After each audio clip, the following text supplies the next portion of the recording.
Hey guys, it's Miss Frizzle. Welcome back to my channel. Today we have a very special video, the 200K Q&A. You guys had a lot of really good questions, so I've organized this video in some categories. We have personal things, advice for artists, little details about my studio. I am going to set up chapters that you should be able to navigate in the little play bar thing on the video. Category 1, who am I? What is my nationality? I am American, particularly from the Northeast. How old am I? I am 24. I turned 25 in February, and nobody asked this, but in case you're wondering, I'm an Aquarius. What is my favorite color? Definitely purple. I'm a big purple fan. How long have I been making art? I've been making art consistently pretty much my whole life. Am I self-taught or did I go to art school? I did both, but I didn't fully commit to art school.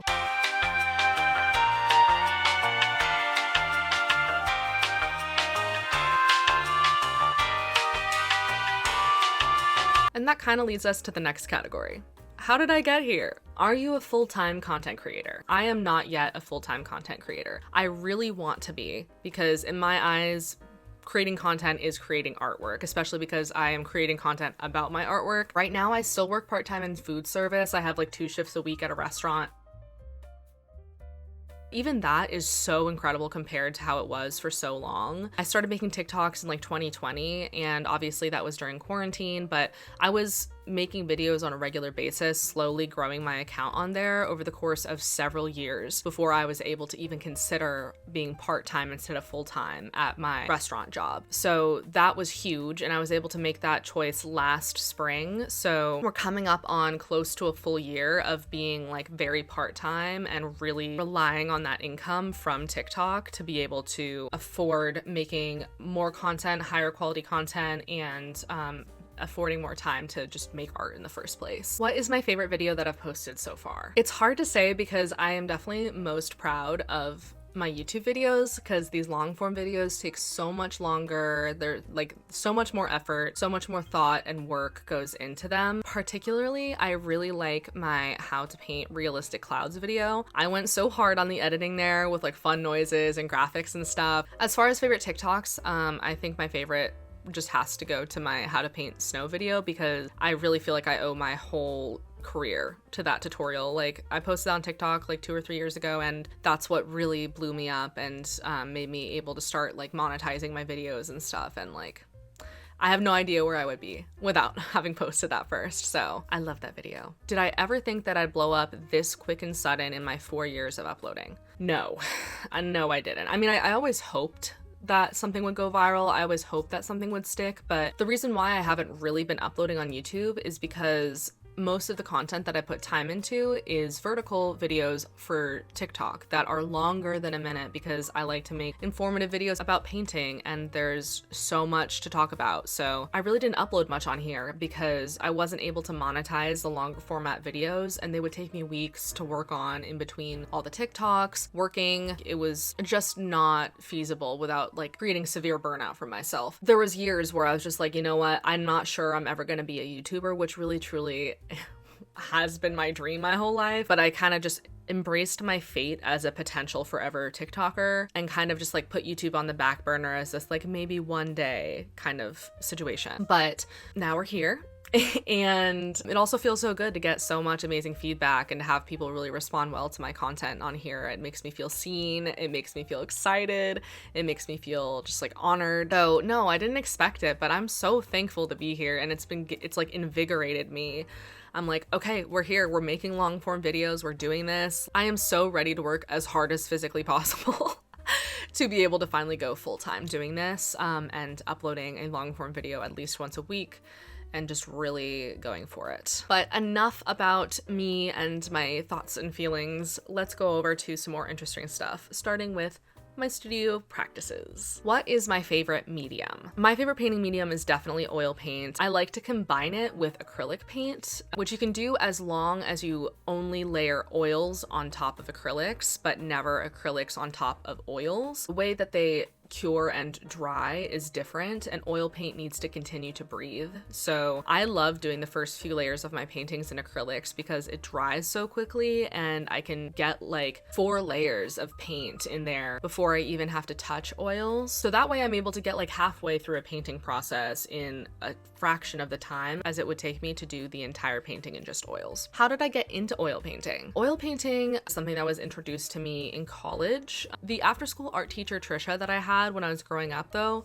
she did introduce me to water mixable oil paint, which reflecting on is incredibly like lucky that I was like that someone introduced me to that, because most people don't even know that exists. It's essentially a solvent-free way to oil paint. I think I learned a lot about oil painting and how it sort of functions because of that. And so when I went to college and it was really like, let's get into the nitty-gritty, let's get this process figured out, let's really learn how to use this medium, that's when I was like, oh my god, I love this paint. Also, oil paints are what were used to paint some of my favorite types of paintings, which are like Renaissance portraiture. So I just knew that that was the medium I wanted to master. And so when I was introduced to it in college, I just like took it and ran. Do I listen to music while painting? And if so, what do I listen to? I listen to all kinds of stuff while I paint. Lately, I've been listening to more like audiobooks and podcasts. Sometimes I just listen to like YouTube videos in the background. But when I am listening to music, I like to either listen to classical piano or I just listen to whatever music is in my on repeat playlist on Spotify. This question inspired me to make a little playlist of all of my favorite songs to listen to while painting from like the past year. So if you're interested in listening to the same stuff I listen to, I will link that playlist right below. What are my favorite art eras? It's really hard to choose, especially because I think that my art history knowledge is like super lacking. I want to learn so much more, and so I feel like I'm gonna answer this question, and then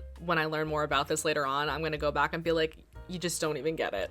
But at least right now, my favorites are definitely the Renaissance portraiture era. I also really love the pre-Raphaelite era. I love that they were rebels. I love that they were fighting back against the current art system, and they painted it in just this beautiful style that was just so full of like passion and lust and love. And I love the pre-Raphaelite era. The era is marked by such a few amount of artists. That's also what makes it really special to me. What are some of my favorite artists?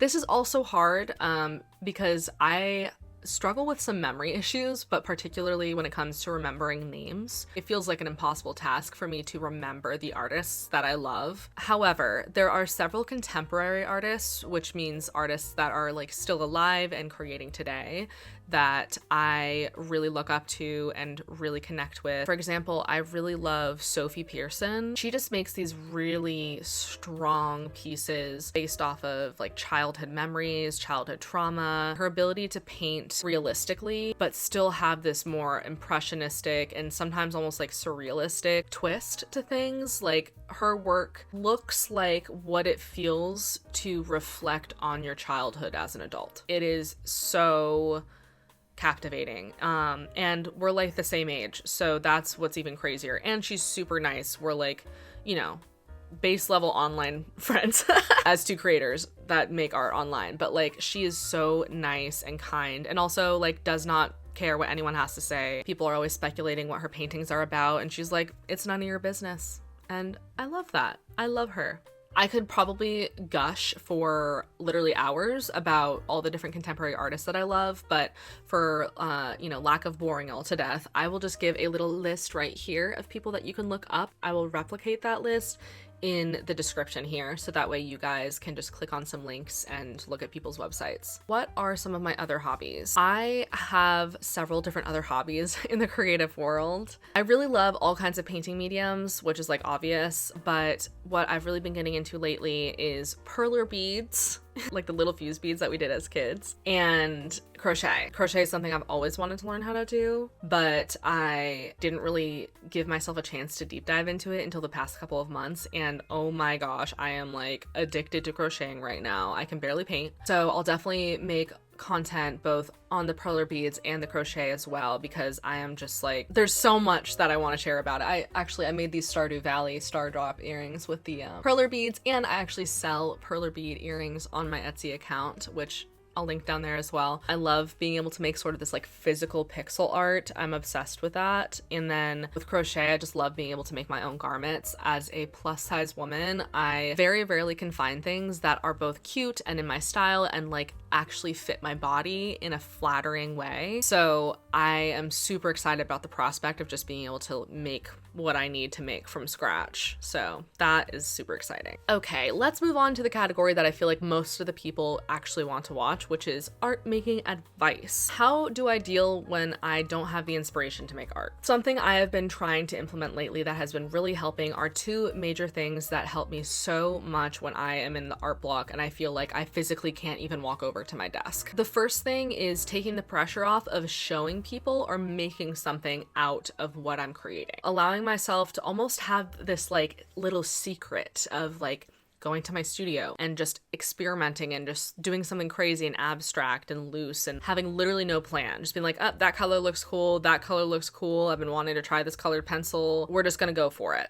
And I can stop whenever I feel like it. I don't have to finish what I'm working on. It's just going and creating. Half the time, that doesn't lead me anywhere, and it leads me to, you know, yet another little canvas board sitting against the wall, right? But the other half the time, it's led me to incredible things, things that have led to videos being made and finished pieces being created and all kinds of really cool stuff. So you just have to give yourself the opportunity to go make something ugly, and the chances of you accidentally making something really cool are actually higher than you'd think. The second most important piece of this is cleaning up your studio space after you're done. If you leave it messy, then you're putting this barrier in between you and creating that involves cleaning first. And like, who wants to start cleaning when they're feeling creative? Like, no one. I'd rather just like go back, lay in bed and scroll, you know? If you don't have an area in your house that you can have a permanent workspace in, make a kit that is as easy as possible to set up and take down. Use materials that are easily portable and clean up your space so that you come back to it and it looks ready for you to pick up something and paint. Don't give yourself more work to do later, even if you're feeling lazy after creating something. That is something that I definitely don't do every time. So I'm not trying to preach like I'm this like high and mighty clean artist. I just had to pick up all kinds of junk behind me before I filmed this video. So what medium do you think is the easiest and most affordable for beginners? I always recommend acrylic paint for beginners. I think that it is the best option for learning how to paint, learning how to mix colors, learning how pigments work. There's just so many things that you can learn and do with acrylic paint. They're this baseline paint that everyone has used before because it's most often the type of craft paint that kids grow up with is acrylic craft paint. So we're all kind of familiar with the texture of it and how it functions from a really young age. To sort of answer the question about affordability, acrylic paint is some of the cheapest paint on the market. Watercolor paint is definitely a very cheap option as well, but I find watercolors to be in their own bubble when it comes to how they function and how to paint with them. And while watercolors are amazing, and I absolutely support people working with them and starting with them, I think that if your goal is to be able to learn how to use all mediums, or especially if your goal is to learn how to use oil paint, start with acrylic, because you're going to learn all of the basics with it so much more easily, and you can apply techniques that you learn with acrylic, oils, gouache, tempera, a lot of different types of paint. So I just think it's better for beginners, it's affordable, it's accessible. We love acrylics. What do I recommend for a painting starter kit? I actually have a starter kit for oil painting already in my little Amazon list here. By the time this video is uploaded, I'm going to also make one for acrylic paint. I really like working with the CMY primary colors, but I also understand that that's not everyone's jam. So I have made both the oil painting starter kit and the acrylic painting starter kit with both the red, yellow, blue primary colors and the CMY primary colors. So that way you can experiment with both and use them together to really have a solid full spectrum palette. If you have a local art store, screenshot the list and go there first. Try and support your local art store before you order online. Otherwise, your local art store might not be there in the future. But if you don't have access to a local art store, you can order everything off of Amazon. I've tried to make it as easy and as accessible as possible, but obviously support small businesses first. How do you get over your fear of showing your art to others? This one is just about ripping the band-aid off. I think a huge part of getting over that fear is getting over your own expectations. You cannot possibly equate your skills, your future as an artist, anything like that to the engagement that you get from other people. Letting go of those expectations gives you the freedom to post art that isn't your best. If you are a true artist, every single painting is your best painting until the second that you finish it. Because the second that you finish it, you've learned your lesson and the next one you paint would probably be better. So it's impossible to catch up to yourself. It's impossible to get good enough to finally post your work. Just post it. Just put it out there. You never know when what you made could inspire someone. A lot of the tutorial paintings that I make are not my best work. They are not paintings that I would post on Instagram as an example of like my work, because they're not like high enough quality in my opinion to match my other work that I do in my free time. But those are the paintings that inspire people to go paint, right? Like, your paintings don't have to look like museum worthy to be worth posting and sharing with others. In fact, I think if more of us posted our paintings earlier on in our career that might be deemed as, you know, less worthy, I think it would make more people feel comfortable with not meeting those super high perfectionist standards right off the bat. Because all we see are perfect paintings posted online. More people need to post the work that they're not like super duper proud of and excited about. Like, just post it, just put it out there. Become a part of a community and show your progress. There's nothing better than being able to scroll back on someone's like drawing Instagram and find way less rendered drawings from 5 years prior. You know, that is motivating, that is inspirational, and that could be you. Lastly, do I have any more tips for beginners? I have so many tips for beginners. I have so much information that I wish I could give my beginner self that I am very, very excited to share with you. But I want to make sure that I do it in a way that is really digestible and really thorough. So I'm not gonna go on a big tangent right now about all my tips. I'm going to put that into other videos. But I am gonna leave you with this. Being a good artist is about having the audacity. It's not about having natural talent. It's about practice, and motivation to practice, motivation to get better comes from having the audacity that you do deserve to take up space in this art community. You do deserve to take up space in this art community. In fact, there is a giant gaping hole without you here. You have to fill up that space that is made for you. And when you sit down and you make another drawing that you hate, no, hey, just wait for me. I'm only gonna get better at this. It takes fearlessness, it takes courage, and it takes the audacity. Take that as you will, and I hope that you are able to really sit with yourself and say, no, I'm worth it. I can do this. I am not different than anyone else. I am not worse than anyone else. I can do this. To cap off this Q&A video, what are my future plans for this channel? What am I doing here? Obviously, I know most of you are following me from my shorts content, but my plan is to go a lot more long form style like these videos. I want to make more long form tutorial videos. I really want to make the kind of videos that taught me how to make art when I was growing up. Most importantly, I want this to be a community where people feel safe to come and learn, where you feel safe to not know something before you get here and learn it. You know, I want people to feel safe at any level that they are in their painting career, because you are safe here. I'm not judging you. I hope you stick around, and I appreciate your guys' support beyond. Thank you so much for everything, guys. I can't even explain to you how life-changing it is to have this platform and to have had this blown up so quickly, to reach 200,000 subscribers in such a short amount of time. I am so grateful and I'm so excited, and I hope you guys are too.